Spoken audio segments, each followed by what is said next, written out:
தெரிந்து கொள்ளப்பட்டவர்கள் யார்? இந்த செய்தியை சாதாரணமாக கடந்து போகாதீங்க ப்ளீஸ்.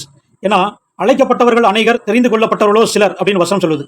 மார்க் 3:14 படி இயேசு 12 பேரை தெரிந்து கொண்டு அவர்கள் தம்மோடு கூட இருக்கவும் பிரசங்கம் பண்ணும்படியாக அவர்களை அனுப்பவும் வியாதிகளை குணமாக்கி பிசாசுகளை துரத்தும்படி அவர்கள் அதிகாரமுடையவர்களாக இருக்கும்படி அவர்களை ஏற்படுத்தினாராம்.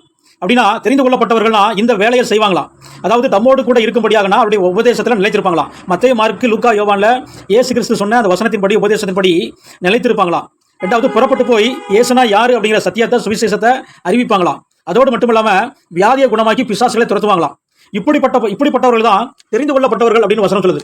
அதாவது ஒரே வார்த்தையில சொல்லணும்னா யோவான் 8:39 படி அவருடைய சீசர்கள் தான் தெரிந்து கொள்ளப்பட்டவர்கள். அதனாலதான் 1 பேதுரு 2:9 சொல்கிறது, நீங்களோ உங்களை அந்தகாரத்தினின்று தம்முடைய ஆச்சரியமான ஒளியிடத்திற்கு வரவழைத்தவருடைய புண்ணியங்களை அறிவிக்கும்படிக்கு, அதாவது இருளிலிருந்து வெளிச்சத்துக்கு கொண்டு வந்த இயேசுடைய புண்ணியங்களை அறிவிக்கும்படிக்கு, அவர் சிந்தின ரத்தத்தை சொல்லும்படிக்கு, பாவ மன்னிப்பை அறிவிக்கும்படிக்கு, நித்திய ஜீவனை அறிவிக்கும்படிக்கு தெரிந்து கொள்ளப்பட்ட